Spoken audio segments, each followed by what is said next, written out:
অমিয় বাণী, দ্বিতীয় অধ্যায়। আমি বললাম, সাধারণ সাধক তো নিজের ব্যক্তিত্ব হারিয়ে এমন এক নির্বিকল্প অবস্থায় যান, যেখানে নিজের আলাদা সত্তা যেন আর থাকে না। কিন্তু আপনি তো সবসময় নিজের মনকে বিশ্বমনের সঙ্গে মিলিয়ে রাখেন, সেই গভীর অবস্থাতেও কি একেবারে নির্বিকল্প হয়ে যান না? শ্রী শ্রী ঠাকুর হেসে বললেন, তাই তো। তখনই প্রশ্ন ওঠে, তবে বিশ্বের মুক্তি হবে কিভাবে, আর কবে হবে? আমি মুচকে হেসে বললাম, সেটাই তো ভাবছি। আপনি না যদি এ নিয়ে কিছু ভেবে কোনো পথ দেখান, তাহলে তো আমাদের বাঁচার উপায়ই নেই।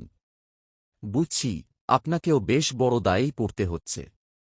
সময়টা পৌষ মাসের। নদিয়া জেলার খোকসা জানিপুর স্কুল বোর্ডিংয়ের হেডমাস্টার যোগীন্দ্রনাথ সরকার MA, BL এর ঘরে আমরা বসে আছি। স্কুলের অন্য মাস্টারমশায়েরা সবাই ক্লাসে গেছেন, আর আমরা নানারকম আধ্যাত্মিক প্রসঙ্গে আলাপ করছি। স্বামী নিগমানন্দের সমাধি অভিজ্ঞতা নিয়ে অনেক ভক্ত ও গবেষক আগ্রহ দেখিয়েছেন, এবং তাঁর জীবনীমূলক লেখাতেও এই ধরনের কথোপকথনের উল্লেখ পাওয়া যায়। আমি ঠাকুরকে জিজ্ঞেস করলাম, আপনার সর্বোচ্চ সমাধির সময় ঠিক কী ধরনের অনুভূতি হয়? ঠাকুর বললেন, ওর আসল স্বরূপ কথায় ধরাই যায় না। যতই বলার চেষ্টা করো, ঠিক যেমন আছে তেমন করে বোঝানো যায় না। ভাষায় বললে যেন আসলটার তুলনায় সবই একটু ভুল হয়ে যায়। আমি আবার জিজ্ঞেস করলাম, তবে কি সেই চরম অবস্থাটা একেবারে কিছুই না হয়ে যাওয়া? মানে, তখন কোনো স্মৃতি বা টের পাওয়া কিছুই থাকে না? ঠাকুর বললেন, না, পুরোপুরি কিছুই নেই তাও নয়। কিন্তু ওটা ঠিক নাথিং নাকি নট নাথিং এভাবে বোঝানো খুব কঠিন। আমি বললাম, তাহলে আপনি একে নাথিং বলেন কি করে? ঠাকুর উদাহরণ দিলেন। ধরো, কেউ গভীর ঘুমে আচ্ছন্ন হয়ে পড়ল, কোনো স্বপ্নও দেখল না। ঘুম ভাঙার পর যদি তাকে জিজ্ঞেস করা হয়, তখন তুমি ছিলে, না একেবারে কিছুই ছিল না, সে কি বলবে? সে বলবে, আমি ছিলাম, আর ঘুমটা খুব ভালোই হয়েছে। কারণ ঘুম থেকে উঠে তার ভেতরে একরকম ফ্রেশ লাগা, আরাম পাওয়া, ভালো ঘুমিয়েছি, এরকম একটা অনুভূতি কিন্তু ঠিকই থেকে যায়। তখন নিশ্চয়ই ভালোই লাগছিল, আর সেই অনুভূতিটা আমিই টের পেয়েছি। তাই তখন কিছুই হয়নি এমন নয়। তবে সেই অবস্থায় ঠিক কেমন অনুভূতি হয়েছিল, তা বিশদভাবে বলা যায় না। মনে হয় যেন এক গভীর আনন্দ, এমন একটা আনন্দে ভরে যাওয়া, এইটুকুই বলা যায়। আরেকটা প্রশ্ন আছে। আপনার কাছে যারা আসে, তাদের সবারই কিন্তু একই রকম অভিজ্ঞতা হয় না। কেউ খুব ভক্তি ও অনুরাগ নিয়ে সাধনা করে, আবার কেউ তেমন না করেও আসা যাওয়া ছাড়তে পারে না। এর মানে কি? শ্রী শ্রী ঠাকুর বললেন, দেখো, ব্যাপারটা এরকম। যেমন ধরো, কোনো বিড়াল বা কুকুর যদি তোমার দিকে ভালোভাবে আসে, লেজ নাড়ায়, কথা মতো কাজ করে, তাহলে সে তোমার অনেকটা বোঝে ও তোমার প্রতি অনুরাগী হয়। কিন্তু যদি তুমি তার লেজ ধরে টেনে আনতে চাও, তখন সে তোমার আসল রূপ বুঝতে পারে না, বরং ভয় পায়, আঁকড়ে ধরে মাটি খোঁজে, কাছে আসতেও চায় না। কিন্তু লেজ ধরা থাকায় একদম যেতেও পারে না। অনেকটা মানুষের ক্ষেত্রেও এমনই হয়। 10ই চৈত্র। শ্রী শ্রী ঠাকুর তখন আমার বাসায় খাটে শুয়ে আছেন। বীরু, যোগেন, সতীশ জোয়াদ্দার, ডাক্তার ও আরও কয়েকজন উপস্থিত। যোগেন জিজ্ঞেস করল, মরার সময় কিভাবে বুঝব আমরা কোথায় যাচ্ছি, আর তখন কি ঘটে? শ্রী শ্রী ঠাকুর বললেন, চিত্রগুপ্তের নাম শুনেছ তো? জীবনের সব কাজ এবং চিন্তার ছবি মৃত্যুর সময় সামনে মূর্ত হয়ে ওঠে। একে একে সেই সব ছবি দেখা যায়। তারপর যখন সব ছবি মুছে যায়, তখন একটি আলো দেখা দেয়। যারা জীবদ্দশায় সাধনার মাধ্যমে সেই জ্যোতির আলোর সঙ্গে পরিচিত হয়েছেন, মৃত্যুর সময় তাদের ভয় হয় না। তাঁরা সেই আলো ধরে রাখেন, আর সদ্গুরু সেই জ্যোতির মধ্যেই উপস্থিত হন। তখন চিনে নেওয়া যায় তাঁর ওই রূপ, তাই আর ভয় থাকে না। যোগেন আবার জিজ্ঞেস করল, তাহলে মরার সময় ভয় লাগে কি? সেই ভয়ানক যমদূতদের ব্যাপারটা কি? চেহারা দর্শনে ভয় পাবার কথা শোনা যায়, এটা সত্যি কি? শ্রী শ্রী ঠাকুর বললেন, মৃত্যুকালে মনের সব ভাব এক এক সময় এক এক রূপ বা আকার নিয়ে আমাদের সামনে আসে। ধরুন, কারও মনে যদি কোনো নারীর প্রতি খারাপ দৃষ্টি বা কামনা থাকে, তবে মৃত্যুর সময় সেই খারাপ ভাব এক বিকৃত রূপে তার সামনে উপস্থিত হবে। যেহেতু সেই ভাবটা অশুদ্ধ, তাই তার রূপ সুন্দর নয়, ভয়ঙ্কর। সেই কারণেই মানুষ তখন ভয় পায়। যোগেন জিজ্ঞাসা করলেন, সদ্গুরু যদি ধরায় অবতীর্ণ হন, তবে যারা তাঁকে আশ্রয় করে তারা কি সকলে মুক্তি পায়? শ্রী শ্রী ঠাকুর বললেন, হ্যাঁ, যারা প্রকৃতভাবে তাঁকে আশ্রয় নেয় ও সম্পূর্ণভাবে তাঁর উপর নির্ভর করে, তিনি তাঁদের সকলকেই মুক্তি দেন। ১৯ চৈত্র দুপুরবেলা ঠাকুর ঘরে শ্রী শ্রী ঠাকুর খাটের উপর, পাশে বীরু বসে আছেন। নিচে যোগেন সরকার, সতীশ জোয়াদ্দার ও আমি উপবিষ্ট। হাসিঠাট্টা, কৌতুকভরা কথাবার্তা চলছে, যেন চপল বালকের মতো। হঠাৎ শ্রী শ্রী ঠাকুর বললেন, বীরুদা, যেদিন সূর্যের মধ্যে বড় কোনো পরিবর্তন দেখা যাবে, সেদিনই আমি আমার দেশে চলে যাব।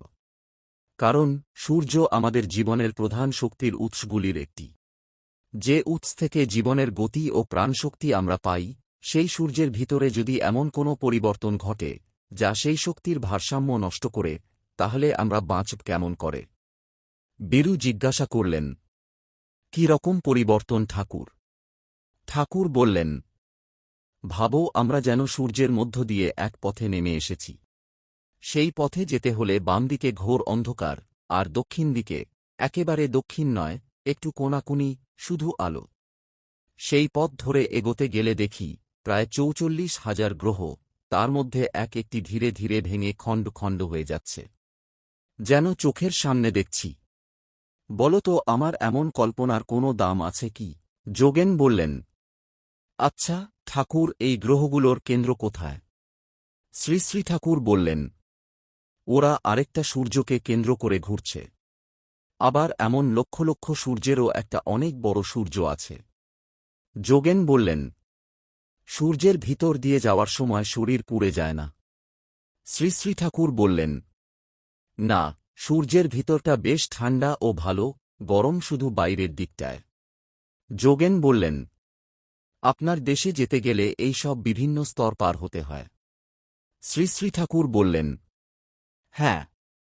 যোগেন বললেন, এই সব স্তরে জীব আছে? শ্রী শ্রী ঠাকুর বললেন, আছে। যোগেন বললেন, তাদের শরীর কি আমাদের মতো? শ্রী শ্রী ঠাকুর বললেন, না।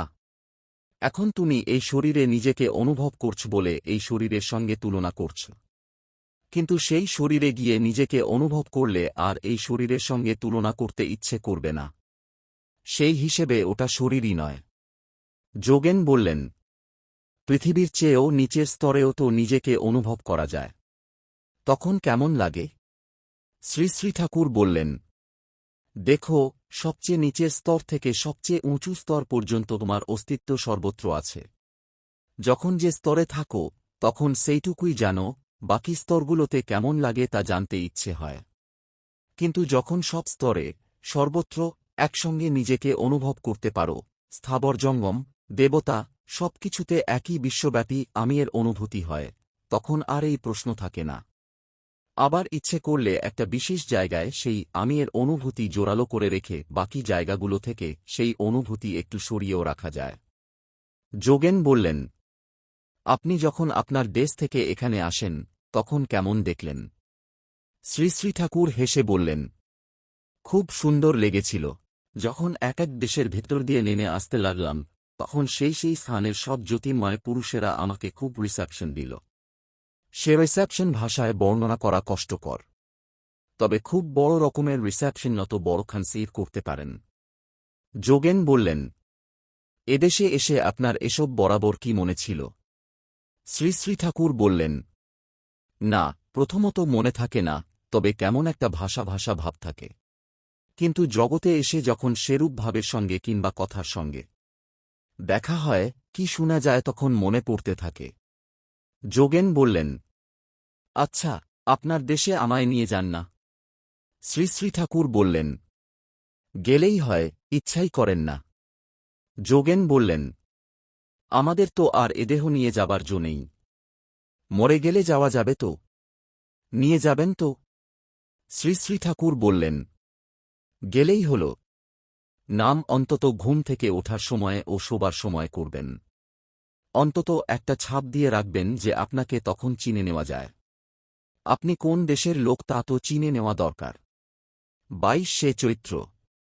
কুষ্টিয়ার প্রফুল্লবাবুর ঘরে শ্রী ঠাকুর, বিরাজদা, প্রফুল্ল, গোকুলবাবু আর আমি। রাত্রি 1টা, গোকুলবাবু ও প্রফুল্ল নিদ্রিত। আমি জিজ্ঞাসা করলাম, বেদান্তীরা যে পরমব্রহ্ম বা অদ্বৈতানুভূতির কথা বলেন তার বর্ণনা এবং সন্তমতের চরমধাম প্রাপ্তির বর্ণনা দ্বারা বোধ হয় যে উভয়ই যেন এক অবস্থার কথা বলছেন। কিন্তু সম্ভবত বেদান্তীর ব্রহ্মকে চরমতত্ত্ব বলে স্বীকার করেন না, এর মানে কি? শ্রী ঠাকুর বললেন, দুয়েরই বর্ণনা কথা হিসাবে প্রায় এক হলেও প্রকৃত অনুভূতি হিসাবে কিছু তফাত আছে। সেই চরম অনুভূতির দুয়েক স্তরের মধ্যে তফাত এত সূক্ষ্ম, সামান্য ও অনধিক যে তাহা পৃথক পৃথকভাবে অনুভব করা ও তাহার বর্ণনা করা প্রায় সাধ্যাতীত, কোটি কোটিতে দু একজন পারেন।